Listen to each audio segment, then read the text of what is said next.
Okay, ladies and gentlemen, welcome back. So, I wanted to just go on a very quick monologue here and give you guys my honest thoughts on the community and also kind of come clean and give you guys my honest, transparent opinions regarding this community and kind of some of the underlying problems I'm seeing here and what's going to be required for us to kind of evolve and to kind of move forward. So, I'll just start here.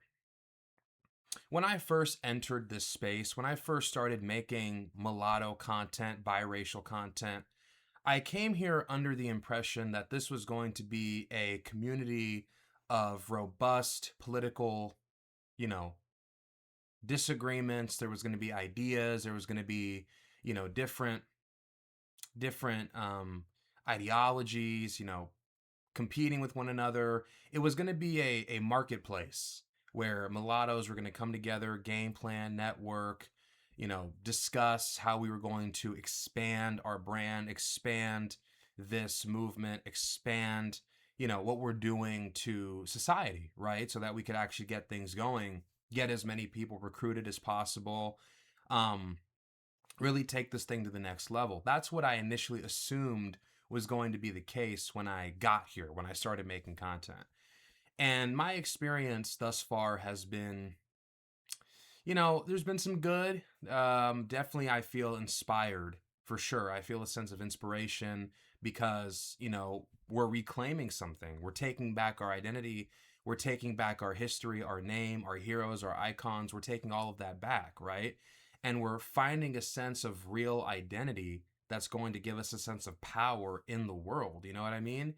And there's something honorable, there's something beautiful, there's something powerful about that. It's like our identity, our race, our people, we've been suppressed, held down for so long. It's like, mainstream society, the US government, Uncle Sam was ready to kind of just walk away and throw us in the garbage, throw us in the dustbin of history and, wipe their hands clean, act as if we never existed, right? And just kind of kick dirt in our face as mulattoes. And, I felt really inspired and very kind of energized, you know, feeling like I had something to fight for, you know what I mean? And fighting for the mulatto name, fighting for mulattoes in general, people who kind of share my image, people who kind of look like me, share a kind of similar experience, even if we have kind of a different background. I would say racially, there's probably some overlap. You guys get called light skin black, I get called light skin black, or,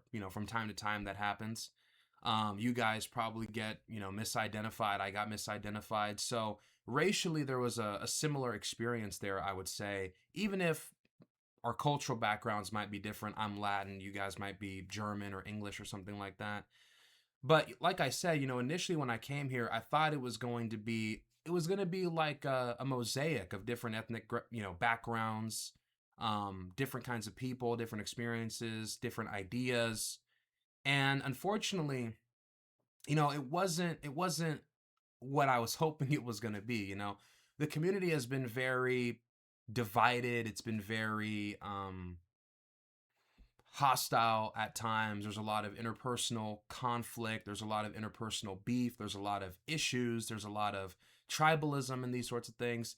And what I've kind of realized is that, even though at the foundational level, at the bottom of everything, there's a diamond, right? And what that diamond effectively is the diamond is kind of mulatto advocacy. The diamond at the bottom of all this, under all these layers of just crap, right? At the bottom is this diamond, which is power and a sense of identity, real identity in the world for mulattoes, right?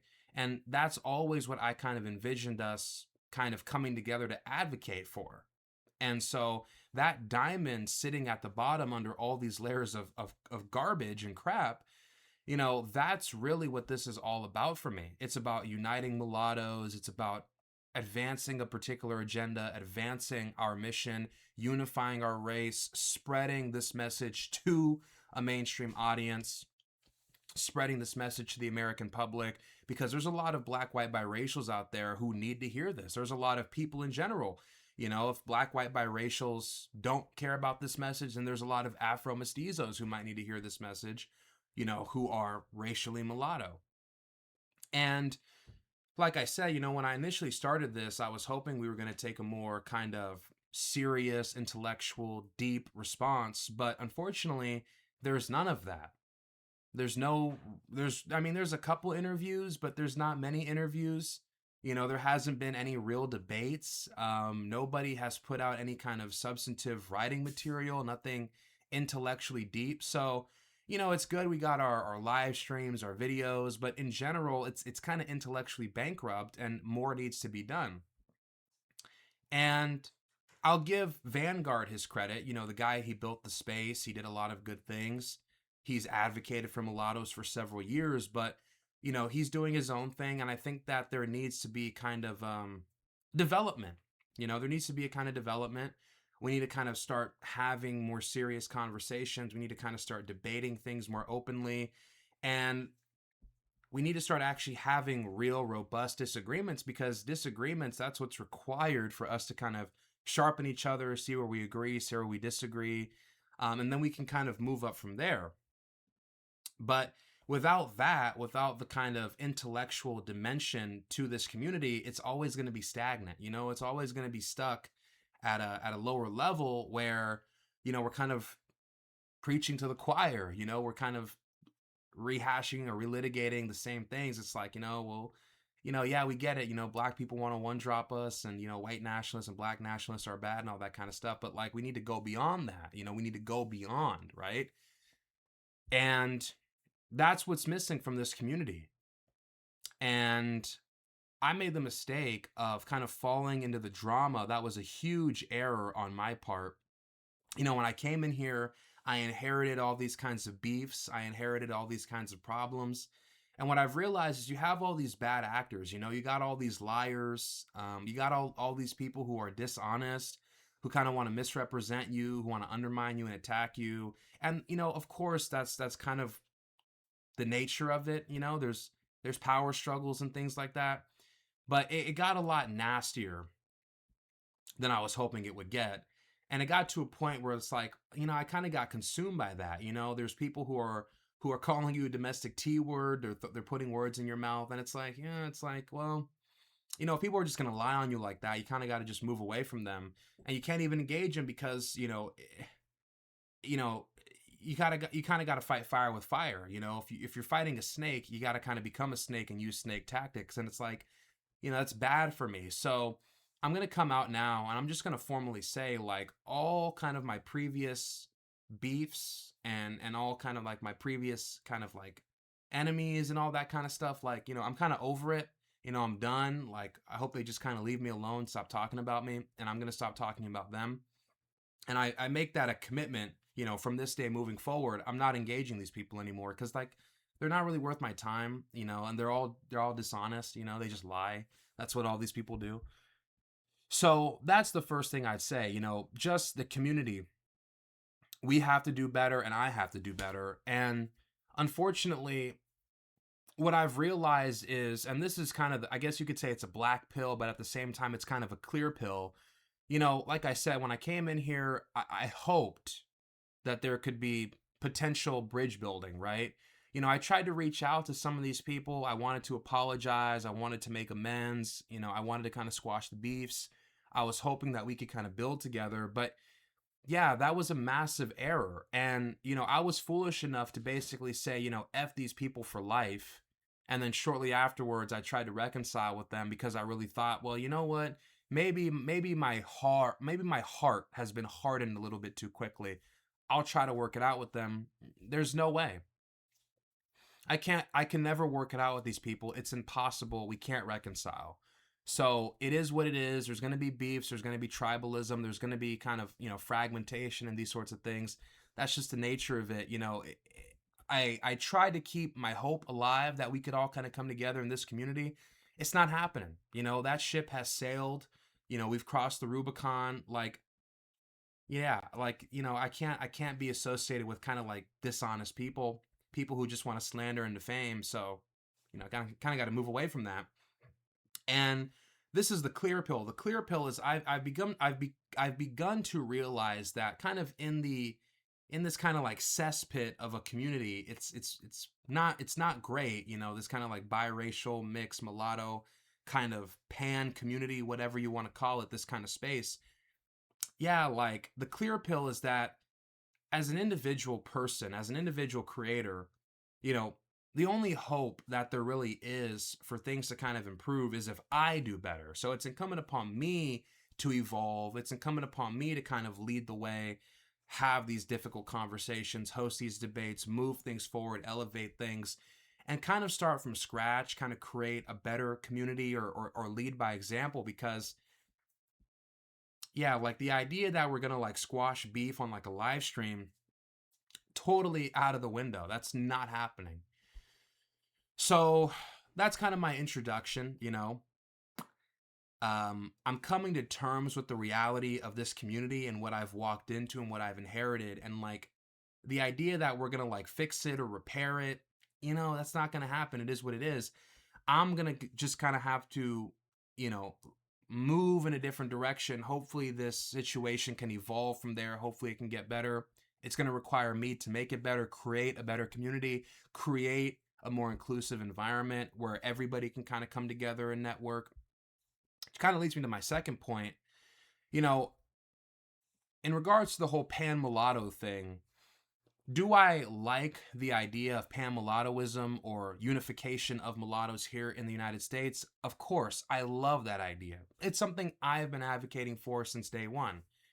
And, you know, it's so funny because, you know, my best friend growing up was a black white biracial. His dad was a white American, mom was a black American, old stock, you know, black white biracial. And people thought he and I were related when we went out. So, you know, it kind of just demonstrates the similarities in regarding our appearance racially. But underlying that, there are these cultural, ethnic kind of divisions. And like, I thought that we could kind of just make it work. We could kind of force everybody together. We're all American. We're all mulattoes. And, you know, I very quickly realized that's not actually feasible. Not right now. And I realized that, you know, as a Latin, right, and as somebody living in America, I felt a lot more passionate about unifying with, you know, the Afro-Saxons than they did with us. And I realized that's kind of a massive mistake, because if I feel so passionately about unifying with you guys, but you don't feel passionately about unifying with us, we're going to be unequally yoked, and I'm always going to kind of be in a subordinate position. That's just the nature of things. You know, that's kind of the power dynamic there. It's just, it is what it is. And it's funny because you hear people often say, you know, and I respect this, I agree with it. You know, you often hear people say, I'm not going to be under black people. I'm not going to be under white people. I'm not going to be under any monoracial group. I agree. I'm with that. I support that. But, you know, on that same token, it's like, well, you know, the Afro-Stizos, the kind of Latin mulattoes, you know, we're not going to be under the Afro-Saxons either. Like, that's not going to work. And that's very clearly where this was kind of going. That's very clearly where this was headed. And I'm very glad I had that moment last week or a few days ago where somebody gave me a reality check that, you know, the whole black white biracial thing, you know, and me kind of trying to unify with this group, the black white biracials, you know, the Afro-Saxon mulattoes, whatever fucking term people identify with, it's not going to work, you know.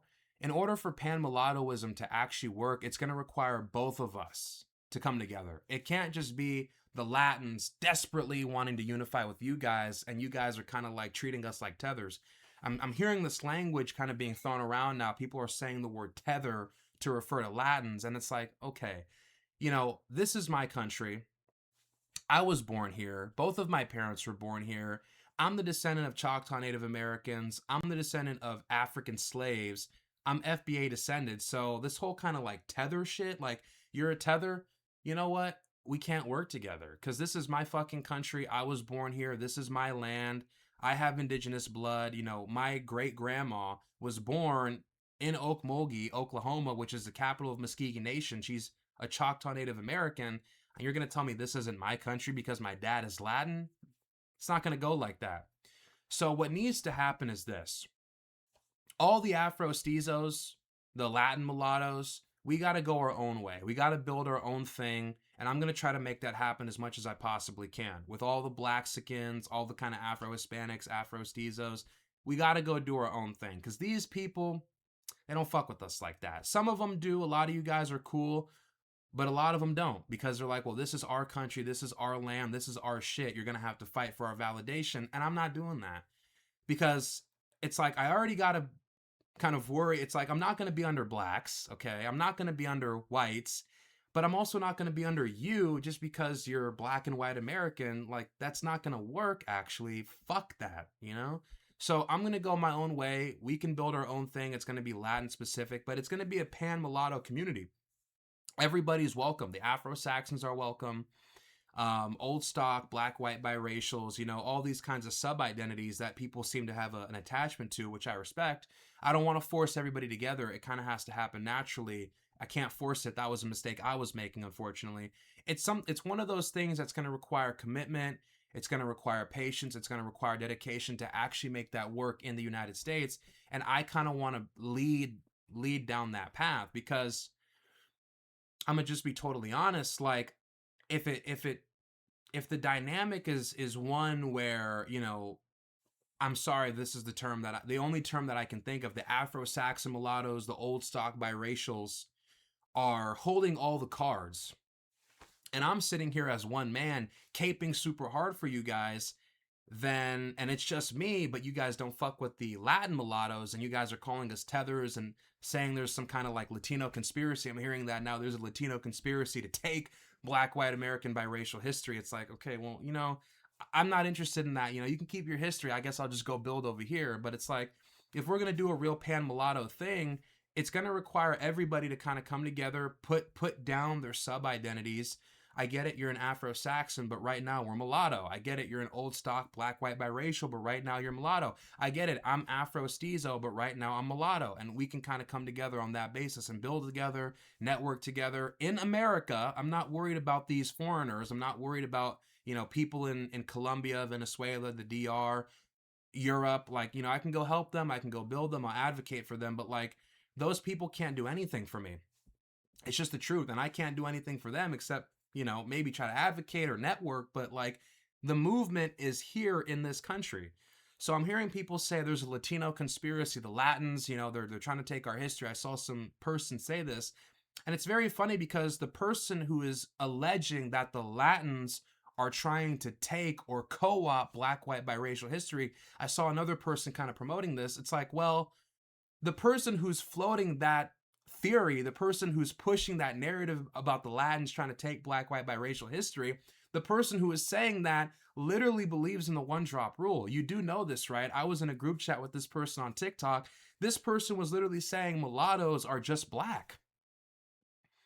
This is the same person who is saying we need to move away from the term mulatto because mulatto will never be on the census. This is the same person who says, you know, we need to be fervently pro-black. So the person who is fervently pro-black, the person who doesn't identify as mulatto, doesn't want mulatto back on the census, thinks we should move away from the term, and also doesn't think that mulatto is its own race or should be its own race, that's the same person coming in to say the Latins are trying to take black, white, mulatto history or American mulatto history. We're trying to kind of co-opt it. And it's like, well, you don't even identify as mulatto. You don't like the word. You don't want it back on the census. You're fervently pro-black. You think that mulatto is not its own race and that we should just identify as black. So why is this person even a factor in the conversation about mulattoes in the United States? It's like, well, you don't even like the word. You don't want it back on the census. You think we should retire the word, but you're worried about us Latins who are advocating for black, white, biracials in America taking their history. But you don't even identify with it. Like, you understand the problem here? This is an outsider. This is a person trying to divide. This is a person coming in to spread false narratives, and you got other people running with it. Like, there's this big Latin conspiracy, and that's where I kind of had to stop and be like, okay, hold on. I can't advocate for you guys because I simply cannot advocate for you guys this hard. I can't be kind of like really kind of advocating for you guys, you know, big time. Like, I'm really fighting for you guys because you guys are treating us like we're trying to take your shit or kind of like subvert you. And it's like, okay, I got to take a step back because, maybe it does look weird optically, for a Latin guy, a guy who's half Latin. Can't believe that I have to keep re-saying this, but a guy who's half Latin, who's advocating for you guys and advocating for your cause so hard and writing a manifesto and, donating to all these causes and trying to help you guys. So I'll take a step back. Okay, I'll let somebody else take the lead. You guys can advocate for yourself. That's fine. I'll take a step back. I don't want to take anybody's history. Sorry, the Latin overstepped. You guys can do your own thing. I apologize. Maybe that's territory I don't belong on.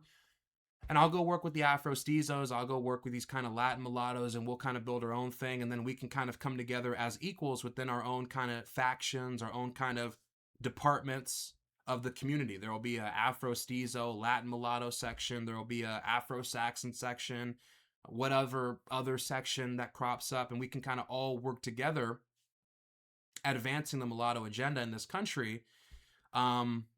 In our own little spaces, right? Like maybe that's the better way to do it, because clearly it seems like people have a problem with me being half Latin advocating for you guys. Clearly that's an issue. Clearly, there's some kind of conspiracy narrative that's being floated. People are saying I'm anti-American. I'm anti-American, but, I've always said we need to have strong borders and we need millions of people to go back home. And, I love this country and I stand up and sing the national anthem, and, all of my relatives were in the service, and I've never wanted to live anywhere else. And I've distanced myself from people who have said, let's build a mulatto thing in a different country. And I've always been like, no, let's do it here because this is the best place to do it. We're Americans. I love being an American, but somehow there's this narrative floating around that I'm anti-American, which is a total lie. It's just totally baseless. But, this is the kind of stuff that people say when they don't like your race. They don't like your background. They don't like the fact that you're half Latin. They'll just say lies. They'll just claim you're anti-American. No evidence, but they'll just say it, right? Because that's how these people are. But what I've very quickly realized is, look, I've seen 1, 2, 3, 4, 5, 6. I want to say 7 people. I don't want to say their names because they're not worthy of that. But I've seen 7 people now kind of push this. Latins are the adversary. Latins in America are trying to subvert us. Latins in America are trying to take Black, white, American biracial history. They're trying to kind of shoehorn themselves in. There's this Latin conspiracy. There's this trickery going on. I'm like, I can't help you, bro. Sorry. It's like, you already got these Black nationalists on your ass. You got these white nationalists on your ass. And we're sitting here trying to help you because we're Black American and mestizo, we're mulattoes as well. And here you got these other people saying we're trying to hurt you guys, we're trying to subvert you. I've seen multiple people say this. It's over with, man. It's like I can't work with you guys. Sorry, I can't. So I'll try to help with the whole pan mulatto thing, but as much as I want to see it happen, I want to unify it. We got to look out for ourselves too. So if you're Blaxican, if you're half Black, half Hispanic, Afro-Stizo, if that's your identity, we got to go do our own thing. If you're a Latin mulatto, we got to go do our own thing. We kind of got to distance ourselves from them a little bit because they don't fuck with us like that. It's just the truth. They don't, because they think we're trying to steal their stuff and we're trying to help them. It's like, okay, I'll go my own way. Sorry, I didn't mean to overstep like that. I didn't know. I thought I was just as American as you are. Apparently, you don't think that. It's cool. I'll go my own way. We'll build our own shit. And then we can come at this as equals. Because I still believe in the Pan Mulatto Project. I still believe in mulatto unification. But the problem is, if we're going to have mulatto unification, it's going to be a team effort. It can't just be me and the Latins desperately clinging for approval from these Afro-Saxon mulatto Americans while they kind of just kick dirt in our face and spread false narratives about us and say that we're trying to take their history and that we're all tethers. Like, I'm hearing people say tether now. I'm like, yeah, I was born in this country. Both of my parents were born in this country. I descend for Choctaw Native Americans and African slaves, but I'm the tether. Make it make sense. It's bizarre. So we got to go our own way. We got to build our own stuff. We kind of got to create our own department. And then maybe we can work with the Afro-Saxons on that basis as equals. But if that's not the dynamic, this is for nothing. This is pointless. This is a waste of my time. Because why am I going to advocate for people who call me a tether, who say there's a Latino conspiracy, who say I'm anti-American, who say I'm trying to steal their history, and who say Latins can't be mulattoes in America? Why would I fight for you, actually? because you're clearly no different than the white nationalists and the black nationalists who also don't like me. Like you're just as bad as they are, if not worse, right? How does that make sense? It's bizarre. It's bizarre. It makes zero sense. But I guess that's just how it is. That's how tribalism is. It's not totally rational. But I will just say this one thing. You know, you got this particular lady, older Muslim woman, and she keeps saying that Latins can't be mulatto because in order to be mulatto, you have to be a black, white, biracial. You have to have black, white ancestry. And she keeps going off of the government. She keeps going off of these statutes from 1785 and all this kind of stuff. And then she kind of wants to pivot from the government definition back to society's definition. And it's like, well, which one is it? Are we going off of the government, which is what you keep saying? Or are we going off of what society says, which is something totally different? There's no consensus. Because I just checked, and my father's birth certificate says white on it. And my mother's birth certificate says black on it. So if this was 1905 and I was born, my birth certificate, using your logic, because apparently what the government says is the end all be all from your particular vantage point, if we're going based off of that, my dad's birth certificate says white because Latino is an ethnicity. My dad's birth certificate says white. My mom's birth certificate says black. That creates a mulatto, right? 100 years ago, that's what that would have been. You're going off of black and white ancestry, right? That's the definition you're using, ma'am. But you still want to say Latins can't be mulattoes in the United States.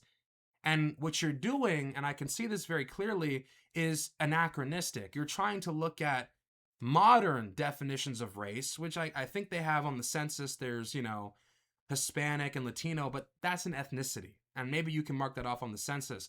But his birth certificate says white on it.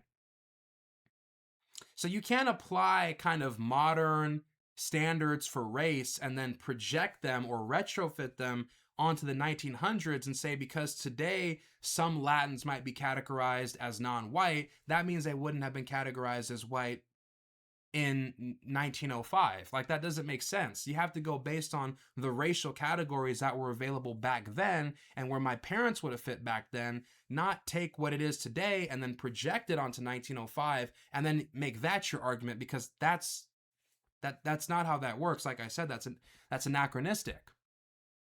So there's a lot of lying, there's a lot of division, there's a lot of subversive behavior.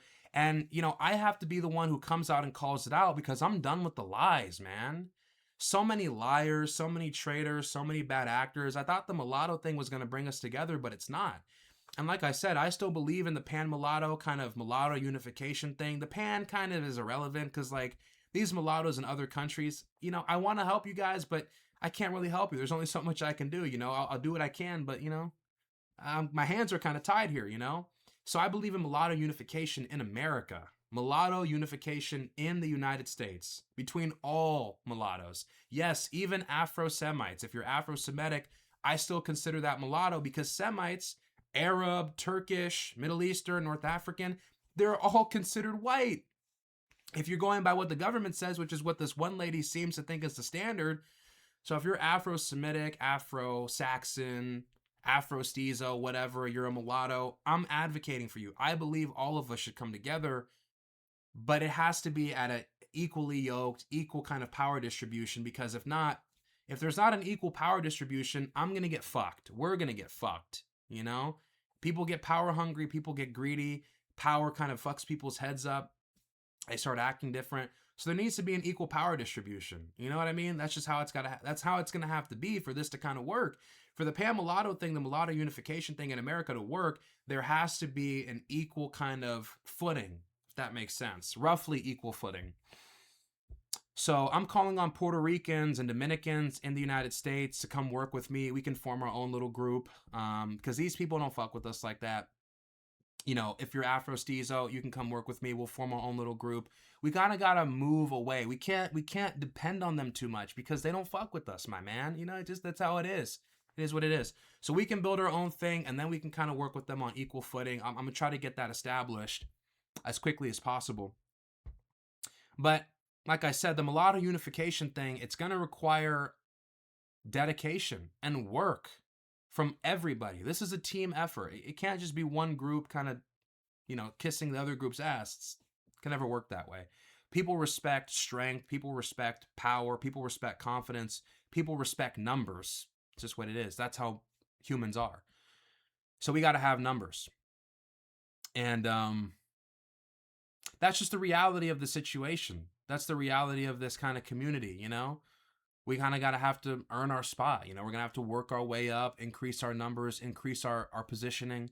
And like I said, I'll still work with anybody, whether you're Latin, whether you're Afro-Saxon, it's all good. But, you know, in the end, if we're really going to succeed, and this is the cold, hard pill that people are going to have to swallow. But if this is ever really going to succeed in America, some kind of like pan-mulatto thing where we all kind of unify, if that's actually going to work in the United States of America, everybody's going to have to kind of allow their subnational or subracial identity to take a back seat. That's what it is. That's what's required. Because if not, we're going to fragment into different ethnic groups, tribal groups, religious groups, and then, you know, we're back at square one. It's like we're always going to be divided, you know? So it can't really go like that. If you're black, white, biracial, or old stock black, white, biracial, or whatever term you prefer to describe that particular identity, heritage American, black, FBA, you're the mix, that's what you are, old stock mulatto, that has to take a back seat to you being mulatto for pan-mulattoism to work. Like the mulatto identity, that race, that has to come first. That has to be the most important thing. Because like I said, otherwise we're going to create all these different subgroups. And I don't want to create all these different subgroups, but like I don't have a choice because I'm being left out in the cold. And I'm being treated like an op. And I'm being treated like some kind of guy you got to watch out for. Oh, this Latin guy, you know, he's got bad intentions. Okay, if that's how it's going to be, I'll just go work with Latins. And then maybe we can try to, you know, work something out moving forward. It's just how it is, unfortunately. So, you know, the thing is, if the pan-mulatto thing, the mulatto unification is truly going to work in America, the black, white, biracial, old stock identity, that has to come second. And being mulatto, pan-mulatto has to come first. Or being in favor of mulatto unification has to come first. Or if you're Afro-Saxon, being mulatto has to come first. If you're Afro-Stizo or Latin mulatto, being mulatto has to come first. That's the only way any of this is ever going to work. And until we develop the racial consciousness to actually achieve that, we're not going anywhere. And so I'm dedicated to making that happen. I'm dedicated to that work, but that's going to require serious commitment, serious sacrifice, discipline, dedication, love for our people, love for our race. But if it's going to be one of these things where, you know, the Latin people are kind of fucked over, I can't help you guys. I can't build with you guys, you know? So we kind of got to work on that. And until we get that sorted out, you know, I'm a stave off a little bit. I'm a hold off a little bit. And we're going to have to start from here and then work our way up gradually. Because clearly, you know, I was misguided when I stepped into this. So I got to take a different approach, go a different way, reroute, not totally abandon, but kind of reroute a little bit. So anyways, that's kind of my update for you guys regarding what I'm going to be doing moving forward. And I think that the future is going to be a lot brighter for all of us, you know, for all mulatto people. We're really going to establish a serious attempt to unify all of us. Like that's really what we're going to do. Because all the tribalism and factions and the insane, unhealthy, obsessive levels of identity policing, not going to work. And even the people who are trying to identity police me, they're too cowardly and spineless to actually debate. It's like, so you're going to call yourself this, you're going to present yourself as like the legal scholar, the judicial scholar, the expert, the definitive expert on all things mulatto in America, but you won't even defend your positions publicly. So it's like, well, lady, what university did you go to? What is your degree? Did you pass the bar exam? Like, are you even a lawyer? Do you have a PhD? What are your credentials to be coming out here saying there's no such thing as a Latin in America who can be mulatto? What gives you that credibility? What gives you that position? What is your background? What are your credentials exactly to be saying something like that? So you're against pan-mulattoism. Oh, because these tethers, these Latins, you can't trust them. Okay, fair enough. But like, if at least debate it. at least stand by it publicly. You can't run. You can't come out and say something so I don't want to say extreme, but you can't come out and stake out such a strong position, and then when you get pressed on it and you're asked to debate it publicly, you don't want to stand by those ideas. You keep talking about the 1785 statute, and it's like, okay, that's from one state. That's from Virginia. You do know in California there were people who were black and Mexican who were considered mulatto. You do know this, right? But you're talking about a 1785 Virginia legal statute? Okay, well, I don't live in Virginia. I've never permanently resided there, so laws in Virginia apply to me as much as a law in Florida does, which is to say it doesn't apply to me at all. Use the federal standard. And if you look at the federal standard, I and a lot of Latins in the United States would meet the federal standard. So if you're not going to come out and debate your positions, shut your mouth and stop talking, because you're wrong and you're spreading lies. You said that I'm evil. You said that I'm anti-American, all of which is not true. And then when you get pressed on it, people ask you to debate it. You want to run away and you want to say, "Oh, these people are evil. You want to try to take the moral high ground." It's like, don't be a coward. Debate your ideas. Debate what you actually believe in. Stand on it. Otherwise, just be quiet and get out of the way so we can kind of move things forward. Yeah, a lot needs to change. A lot needs to change because this is not working for me. Things need to be improved. Things need to change. Things need to elevate. And people need to people need to be held accountable for the things that they say publicly, and be accountable for their lies, and be accountable for their. I can't stand the lack of accountability. If you can't stand being held accountable for the things that you say publicly, you shouldn't even be a public figure. You should just go back to being an individual, private life, and get off the internet. This is about our race. This is about political advocacy. This is about the movement. This is about our people. This is about every black, white, biracial in America, every mulatto in America who isn't even born yet. This is for them. I'm doing this for the kids in their mom's womb. This is what I'm doing it for. I'm laying the groundwork intellectually, politically, with the content. That's what this is about. This is not about personal loyalties. This is not about your feelings. This is not about our little beef. This is much bigger than us, okay? So you need to actually come out and stand by what you say publicly. Have a spine. I can't stand that. Because I've totally decimated all of your talking points. They don't hold up to scrutiny or examination under any standard. So anyways, that's all I have to say. Hope that clears things up. And we're gonna start improving things moving forward. Let's get to it.